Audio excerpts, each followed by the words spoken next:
When you're a white American, you don't actually know what it means to be erased, to never see anyone like you being an actor in the literature that you read, in the museums that you go to. And that erasure is really demeaning and it's really powerful.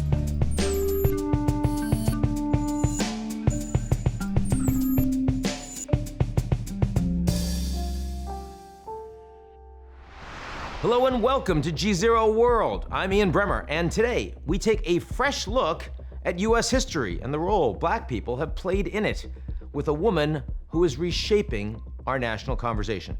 When Pulitzer Prize-winning New York Times journalist Nikole Hannah-Jones published the 1619 Project a couple years ago, not even she could have predicted its cultural impact. And frankly, it's hard to think of another piece of modern journalism that's attracted such widespread praise while at the same time sparking such intense outrage. And now her new book, The 1619 Project, A New Origin Story, expands on her initial work. But first, sometimes to fully understand American history, you have to read between the lines. These are actual U.S. government pay stubs from 1794 and 1795 for construction work on two of Washington, D.C.'s most famous buildings, the White House and the U.S. Capitol. But if you look closely, you'll see that the people being paid aren't the ones actually doing the work. Take this voucher made out to James Claggett, who hired out his slave George to help build the president's house in 1794. Pierre L'Enfant, who planned the city of Washington, attempted to hire workers from as far as Europe, but found himself short-staffed. So what did he do? He turned to slave labor, leasing African Americans like George from owners like Claggett. And according to the National Archives, a list of construction workers for the Capitol building and the White House between 1795 and 1800 contains 122 names of African Americans, the majority of whom, if not all, were slaves. The fact that slave labor built the seat of modern democracy may not be news to you. At the start of the Revolutionary War, about 20% of British North America's 2.5 million residents was enslaved. Even Patrick Henry, who famously declared, "Give me liberty or give me death," owned as many as 112 slaves in his lifetime. But what if slavery was more than just America's original sin? What if, like those slaves who built Washington, the institution of slavery was foundational to modern America? That is the case that investigative journalist Nikole Hannah-Jones made when she published a large collection of essays, short stories, and poetry. It was called The 1619 Project in the New York Times in 2019. This country, she argued, did not begin with the Declaration of Independence in 1776, as many of us, including me, were taught in school, but rather in 1619, with the arrival of the first slave ship to American soil. And unless you've been living under a rock for the past 2 years, which, given politics these days, actually kind of sounds nice, you know that the 1619 Project landed like a cultural atom bomb, and with it, the formerly obscure academic field known as critical race theory, or CRT, took center stage at conservative rallies and school board meetings across the country. Teaching this horrible doctrine to our children is a form of child abuse. I will do everything I possibly can to fight to the bitter end until you prove to me that you are not teaching my children that they are racist just because they're white. Culture wars have political implications. In the Virginia governor's race last fall, a Republican candidate running on essentially an anti-CRT education platform beat out the Democratic favorite. So, how did a piece of journalism named after a year in the 17th century spark one of today's hottest culture wars? And what responsibility do we have to our children when we teach them American history? My guest is the author herself, Nikole Hannah-Jones, and she joins me now. Nikole Hannah-Jones, thanks so much for joining me today. Thanks for having me on. I've heard you say before that slavery is a foundational institution on which the United States has been built. What do you mean when you say that?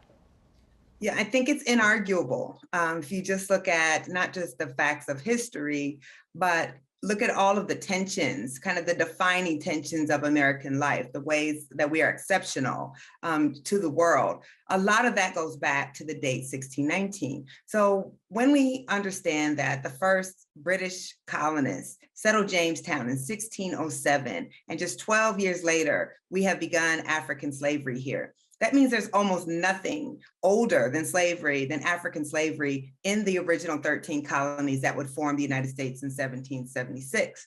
At the time of the Revolution, 1/5 of the population in those 13 colonies are enslaved. All 13 colonies engaged in slavery. And then when we think about who were the kind of most important founders, who drafted our Declaration of Independence, who was the father of the Constitution, who was the father of the Bill of Rights, who was the first president, they were all Virginians who were enslavers. And we see an entire architecture of laws, of policies, of science and religion that is built up to justify slavery and to justify the fact that the wealthiest colonies in this country were the colonies that engaged in slavery. It's beyond belief, the wealth that was there. And of course, it was all built on cotton and all built on slavery. Right. And think about something like the Industrial Revolution. What do we think that textiles were being made of in these northern factories? It was enslaved grown cotton. When we learn about technological advancements, and I remember being taught, like we all are, about the cotton gin, but nobody connects the fact that the cotton gin is what makes slavery extremely profitable. Look at your Ivy League universities, Harvard, Princeton, Yale. They were all funded to some degree by money that was being made by enslaved people. New York City becomes one of the most important financial sectors in the world because they are creating policies to insure the enslaved, slave mortgages, collateralizing slavery, and trading the commodities that are being picked by enslaved people, including cotton, sugar, and indigo and rice. So we've kind of tried to section slavery off as if it was just in the realm of the backward South. But this was an American endeavor, and our nascent capitalism was really built on the institution of slavery. So what we're arguing is it's just central to the American story. We did not need slavery to be successful, but we chose slavery, and that led to our success in many ways. So to take all of this and bring it to the present day, I mean, I'm thinking about this election that we just had in Virginia that was so, dominated. The most important issue that voters were saying was critical for them to vote was education, and specifically issues around critical race theory.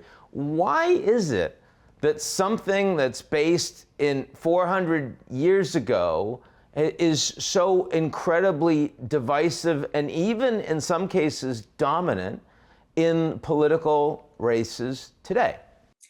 Well, because we as Americans are deeply, deeply invested in this mythology of exceptionalism. You know, we really are indoctrinated into this idea that these intrepid colonists broke off from Great Britain so that they could advance the ideas of liberty and individual rights. And to believe in that, then you have to downplay the role of slavery. You have to downplay how we have been plagued by racism and inequality from our beginning. You have to ignore that 1/5 of the population was enslaved. When Thomas Jefferson wrote, "We hold these truths to be self-evident, that all men are created equal." Our collective identity is really hinged on this idea that we are the freest country and the most equal country the world has ever seen. But it's actually in defiance of facts. We are the most unequal of the Western democracies. We're the only country where citizens don't have a right to health care. All of these things are the legacy of slavery. And the reason why, you can call it critical race theory, I call it, these anti-history laws, this anti-history propaganda. The reason why we saw the stoking of that was after we witnessed last year this massive effort to reckon with the legacy of slavery, and voters really starting to say, well, we need policies to address this legacy of slavery. After George Floyd, there was a lot more people of all different, sort of backgrounds and races coming together to protest police brutality. Now, why is it that it seemed like that was less of a polarizing issue for the country than critical race theory and the 1619? George Floyd was one of the most barbaric things we could possibly witness. And you see throughout history these inflection points where kind of the normalized violence that we just accept for Black Americans, that something happens that's so egregious that it causes people to act. I mean, you could look at Emmett Till. Emmett Till became the inflection point for the civil rights movement, not because it was unusual for Black people to be murdered and lynched, but because it was so barbaric. And that's what happened with George Floyd. I mean, we all basically watched a lynching on national television. And yes, millions of people came out. I looked at some data on this. They say 1 of every 10 Americans protested. And what was different about this was it was multiracial, it was multi-generational, it was happening in small white towns in big cities. So in some ways, if you're a student of history, then you know that this white backlash that we're seeing was the most predictable thing to a big struggle for racial equality, that politicians can take advantage of the fact that, okay, we saw this big push. Now, how do we divide these people who were finding common cause in Black equality? And you do that by saying, we believe, what happened to George Floyd was wrong, but it's gone too far now. Now they're trying to make you feel like there's something wrong with your whiteness. Now they're taking away your icons, they're knocking down your statues, and they want to tell your children that your children are evil. This has been, this backlash comes every time there is a movement for progress for Black Americans. It seems to have some success. And so none of this is surprising. You put out a book like this. It's obviously, by virtue of the topic, going to be a controversial book. There's been a lot of criticism, and some of the criticism is stupid and insane, and some of the criticism seems much more balanced and reasonable. What's fair criticism of your book and this work, as you would see it?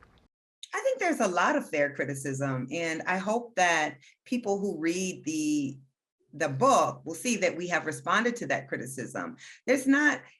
You cannot create an ambitious, large project and think that everything about that project was perfect or above critique.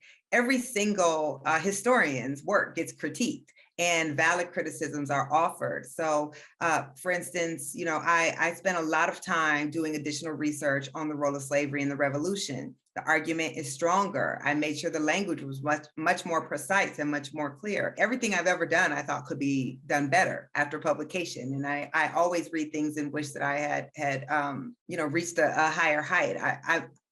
I think that if you are not that type of person, you are in the wrong field. But I think the difference here was the criticism of this project was seen as disqualifying, not normative for the field, not a matter of interpretation, but that people were saying these facts are wrong. And that people were saying that this journalism needed to be discredited. And that's not normal. And I don't agree with that type of criticism because it's not true. And when people look at the book, there are more than 1,000 endnotes. We cite our sources, and every claim made in the project is based off of scholarship. It might not be scholarships that is the consensus amongst all historians, but when it comes to Black American history and slavery, consensus can be hard. For me, as someone who just works on global issues as opposed to the US, my most significant gripe, if you will, is that the impression is that slavery is a much more uniquely American institution that I take away, where, obviously there was a lot of slavery globally, there's a lot in Latin America, they have that experience. We nod to that and acknowledge that, but this is a project on America, and it's not arguing that slavery didn't exist anywhere else. It is arguing that the type of slavery practiced in America and the Americas was unlike any other type of slavery that existed in the world. And we also argue that there is something clearly unique about a country engaging in chattel slavery that says it was founded on ideals of individual rights and liberty. And that was not Brazil, that was not Jamaica, that was not any of the islands in the Caribbean. And the last thing I'll say, my response to this critique is, do we do that about anything else, right? If I want to write a book on the American Civil War, how much do I have to talk about the fact that there's always been civil wars in the world and that civil war is not unique? We don't expect that, but somehow when we want to talk about slavery, we have to talk about how this is an old institution that everyone engaged in. And I feel like that's a way to try to let ourselves off the hook for what we did. This is a story about the United States, and so we focused on the United States. But there's nothing in this project that even pretends to say that slavery was unique to America. What was unique, though, I think, was the hypocrisy of America. But when all of that is true, how do we take a curriculum like this and teach it in a way that is constructive and patriotic and allows Americans of all colors to feel like they are part of something that is important and that can be greater? So I'm going to challenge the question, because I don't think the role of education should be patriotism and teaching children to be patriots. I think the role of an education and the role of history is to help us understand the world that we live in and how do we get here. And that idea of patriotism is why the Black story, the Indigenous story, the Mexican American story, the Asian American story has been erased, because we don't think we can have a patriotic story if we have to talk about all the ways that we failed people of color in this country and failed to live up to those ideals. So I don't think that that should be the role of an education. And in fact, I think the histories that we've been taught really render us incapable of understanding the world that we live in, because we've been taught a history where we just believe things are going to work out, and they're not. They work out if we make them work out. And if we don't, then we can do really, really egregious things in this country. So to me, nothing in the 1619 Project and nothing in most curricula that teachers are teaching are asking white children or white people to feel individual guilt for things that they have not done. Should you feel badly about slavery? Absolutely. When I study the Holocaust, I had nothing to do with the Holocaust. I feel badly about that. And I think that is a normal, empathetic human emotion in the face of tragedy. I think we have to stop pretending that the teaching of these hard histories is somehow implicating Americans today. What it is saying is, we are all living with the legacy of this. And that legacy affects you differently if you're a white American than if you're a Black American. And I happen to believe that children are able to engage with complex understandings and ideologies. I understand the need for a kind of unifying narrative, but it can't be a unifying narrative if so many of the people in your country feel excluded from it. I frankly think my opening essay for the 1619 Project is the most patriotic thing I've ever written. I didn't even realize I had that much patriotism in me. The only way that you can't see that as patriotic is if white Americans can't see themselves in the Black American struggle, because the Black American freedom struggle is a struggle to perfect the ideals of our country. And I think that's something we can all take pride in. So given all of this, and clearly there's been progress, and not just progress in ending slavery, asking you today in 2021, as divided as this country is, economically, politically, vaccines, you name it, what gives you the most hope? Not much. Oh, come on, don't do that to me. So, we do have progress. I was not born into a country that allowed racial apartheid like my father was. But we also know that the wealth gap between Black Americans and white Americans has been unchanged since the time that Dr. Martin Luther King was assassinated, literally unchanged. The gap in income, unchanged. So yes, there's progress, but progress only occurs if we make it. It's not natural. That saying, the arc of the universe is long, but it bends towards justice. We either bend it or not, but it doesn't bend on its own. So I don't spend a lot of time worrying about hope. I think hope is an action. We either take the action to make the country what we want it to be, but hope alone isn't enough. So to answer your question, I feel hope in my child, and that's about it. Nikole Hannah-Jones, thanks so much for joining me on GZERO World. Thank you.